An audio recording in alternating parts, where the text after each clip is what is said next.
এটা ধরে বসে থাকলে এরা বলতেছে ভাই আমাদের সাথে আপনি যে পটুয়াখালী যান গলাচিপা যাইয়েন না, বিকল্প কোনো রোড আছে কিনা। মানে কি এনে 4-5 গাড়ি আসছে, 2 গাড়ি পুলিশ আসছে, এরা কি এই কয়েকজন লোকের কাছে সারেন্ডার করছে? এই প্রশাসন নির্বাচন করবে কেমনে নির্বাচনের সময়? এখন আমার এলাকা ছিলাম কি পটুয়াখালী যাব? তো আমি আপনার এটা এইখানে আমার যারা উপস্থিত এগোরে সাক্ষী রেখেই, যেহেতু আপনাদের পুলিশ প্রশাসন ব্যর্থ হচ্ছে, তারা সন্ত্রাসীদের কাছে সারেন্ডার করতেছে, আর্মি আমরা মুভ করতেছি, যা হয় আল্লাহ ভরসা। তারা রাস্তায় আছে, আমরা জানি তাদের প্রত্যেকের সাথে রামদাও আছে, অস্ত্র আছে, আর্মিও কোনো ভূমিকা নেয় নাই, পুলিশও কোনো ভূমিকা নেয় নাই, বরঞ্চ তারা কিচ্ছু করে নেই, তারা এসে বসে রয়েছে এখানে। তো তাহলে আমাদের এই রাত্রে 2টা পর্যন্ত বসাই রাখছে, তাহলে তারা আসছেই বা কেন?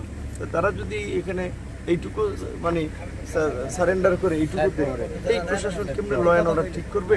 আর তারা আপনার নিরাপত্তা দেবে। আজকে আমি বাংলাদেশের একটা দলের প্রধান, আমি এটা ডাকসুর বিপি ছিলাম, আমি আমার এলাকায় এরকম একটা বিপদে পড়ে এখানে ওনারা এসে একটা তামাশা দেখতেছে।